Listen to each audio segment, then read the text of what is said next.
Mr. Speaker, with your permission, I would like to make a statement. And first, I want to express my deepest gratitude to Sue Gray and all the people who have contributed to this report, which I have placed in the library of this House and which the government has published in full today for everyone to read. I will address its findings in this statement, but firstly, I want to say sorry. And I'm sorry for the things we simply didn't get right, and also sorry for the way that this matter has been handled. And it's no use saying that this or that was within the rules, and it's no use saying that people were working hard. This pandemic was hard for everyone. We asked people across this country to make the most extraordinary sacrifices, not to meet loved ones, not to visit relatives before they died. And I understand the anger that people feel. But, Mr. Speaker, it isn't enough to say sorry. This is a moment when we must look at ourselves in the mirror and we must learn. And while the Metropolitan Police must yet complete their investigation, and that means there are no details of specific events in Sue Gray's report, I, of course, accept Sue Gray's general findings in full. And above all, her recommendation that we must learn from these events and act now. With respect to the events under police investigation, she says, and I quote, "No conclusions should be drawn or inferences made from this other than it is now for the police to consider the relevant material in relation to those incidents." But more broadly, she finds that there is significant learning to be drawn from these events, which must be addressed immediately across government. This does not need to wait for the police investigations to be concluded. That is why we are making changes now to the way Downing Street and the Cabinet Office run, so that we can get on with the job that I was elected to do, Mr. Speaker, and the job that this government was elected to do. First, it is time to sort out what Sue Gray rightly calls the fragmented and complicated leadership structures of Downing Street, which she says have not evolved sufficiently to meet the demands of the expansion of Number 10. And we will do that, including by creating an Office of the Prime Minister with a permanent secretary to lead Number 10. Second, Mr. Speaker, it is clear from Sue Gray's report that it is time not just to review the Civil Service and Special Advisor codes of conduct wherever necessary to ensure that they take account of Sue Gray's recommendations, but also to make sure that those codes are properly enforced. And third, I will be saying more in the coming days about the steps we will take to improve the Number 10 operation and the work of the Cabinet Office, to strengthen Cabinet government, and to improve the vital connection between Number 10 and Parliament. Mr. Speaker, I get it and I will fix it. And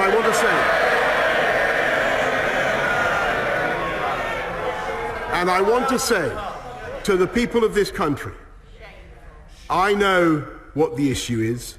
Yes, Mr. Speaker, yes. It's whether this government can be trusted to deliver. And I say, Mr. Speaker, yes, we can be trusted. Yes, we can be trusted to deliver. We said that we would get Brexit done, Mr. Speaker, and we did. And we're setting up free ports around the whole United Kingdom. I've been to one of them today, which is creating tens of thousands of new jobs, Mr. Speaker. We said we would get this country through COVID, and we did.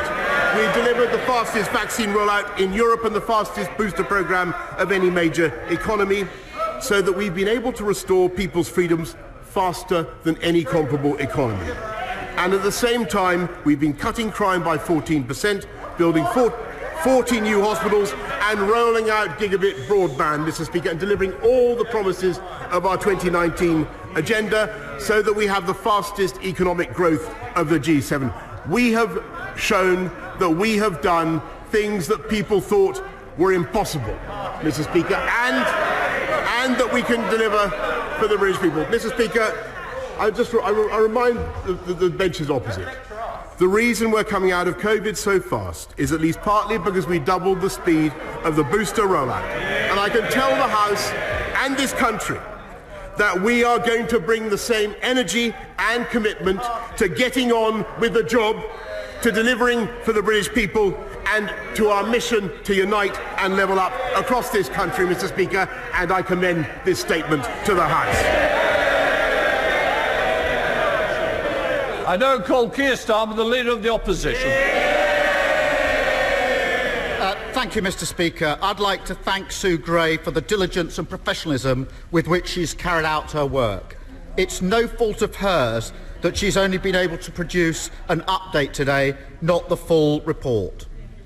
The Prime Minister repeatedly assured the House that the guidance was followed and the rules were followed. But we now know that 12 cases have reached the threshold for criminal investigation, which I remind the House means that there is evidence of serious and flagrant breaches of lockdown, including the party on the 20th of May 2020, which we know the Prime Minister attended, and the party on the 13th of November 2020 in the Prime Minister's flat. There can be no doubt that the Prime Minister himself is now subject to criminal investigation. The Prime Minister must keep his promise to publish Sue Gray's report in full when it is available, but it is already clear that the report discloses the most damning conclusion possible. Over the last 2 years, the British public have been asked to make the most heart-wrenching sacrifices, a collective trauma, endured by all, enjoyed by none. Funerals have been missed, dying relatives unvisited. Every family has been marked by what we've been through. And revelations about the Prime Minister's behaviour have forced us all to rethink and relive those darkest moments. Many have been overcome by rage, by grief, and even guilt. Guilt that because they stuck to the law, they did not see their parents one last time. Guilt that because they didn't bend the rules, their children went months without seeing friends. Guilt that because they did as they were asked, they didn't go and visit lonely relatives. But people shouldn't feel guilty. They should feel pride in themselves and their... His desperate denials since he was exposed have only made matters worse. Rather than come clean, every step of the way he's insulted the public's intelligence. And now he's finally fallen back on his usual excuse. It's everybody's fault but his. They go, he stays. Even now, he is hiding behind a police investigation into criminality, into his home and his office.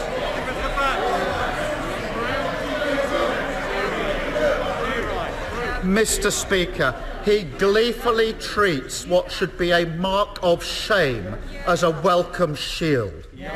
But, Prime Minister, the British public aren't fools. They never believed a word of it. They think the Prime Minister should do the decent thing and resign. Of course he won't, because he is a man without shame. And just as he has done throughout his life, he's damaged everyone and everything around him along the way. His colleagues have spent weeks defending the indefensible, touring the TV studios, parroting his absurd denials, degrading themselves and their offices.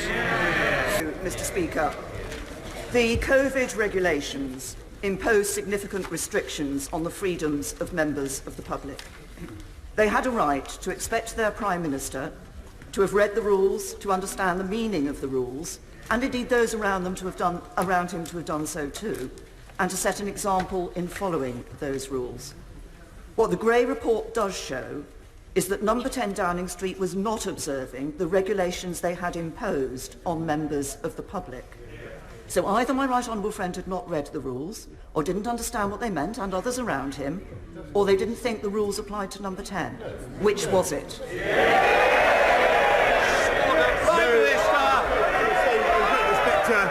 My right honourable friend.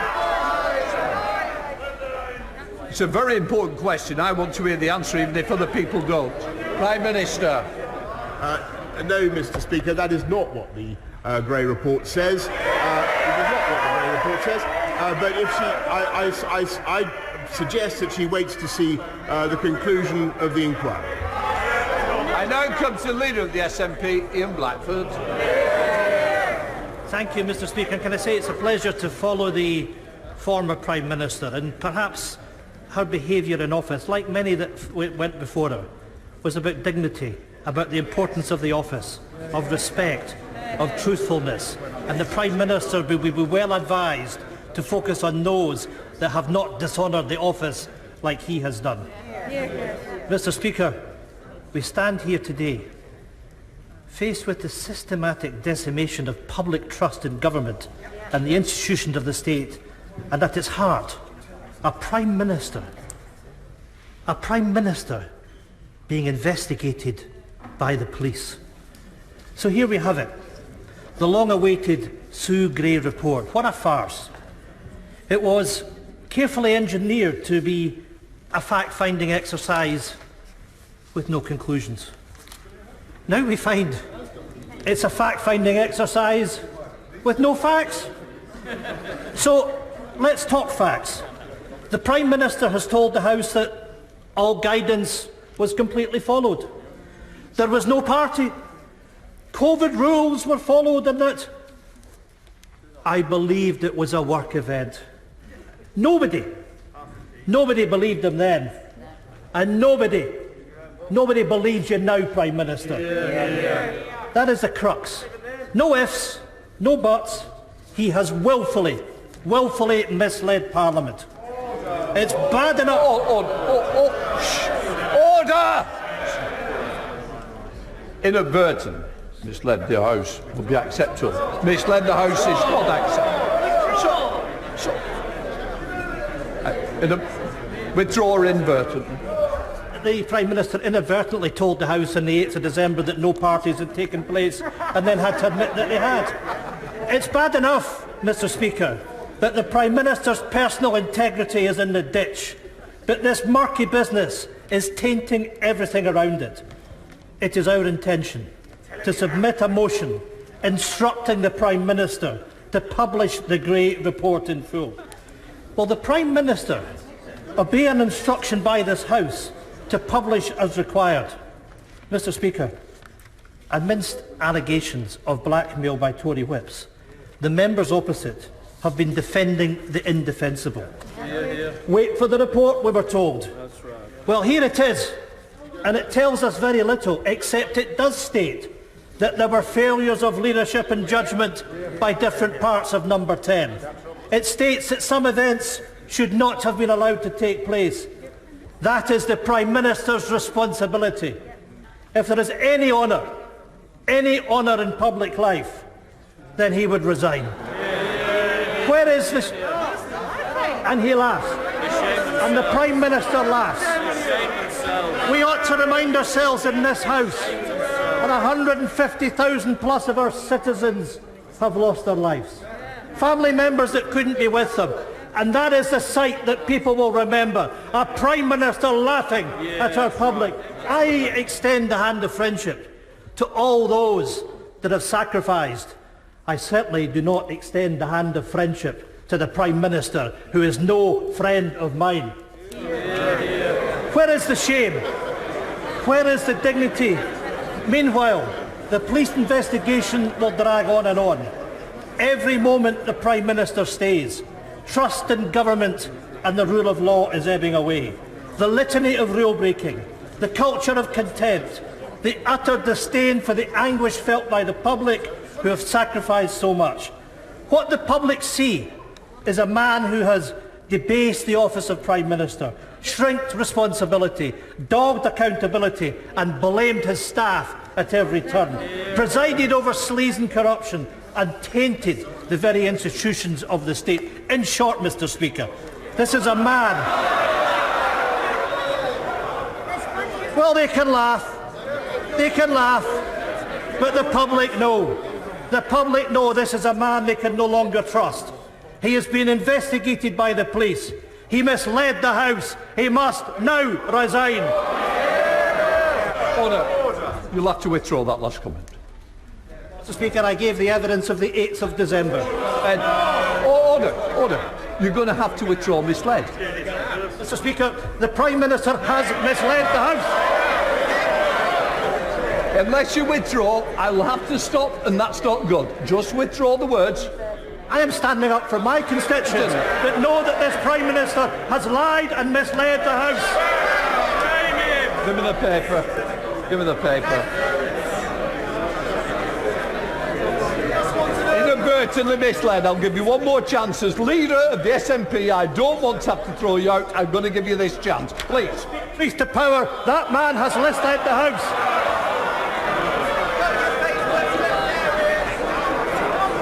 Shut up. I'm sorry it's come to this, and I'm sorry that the leader of the party has not got the decency to just withdraw those words in order that this debate can be represented by all political leaders. Would you like to inadvertently? If the Prime Minister has inadvertently misled the House, then I will state that. Right, we're going to leave it at that. Prime Minister. Mr. Speaker, I'm grateful to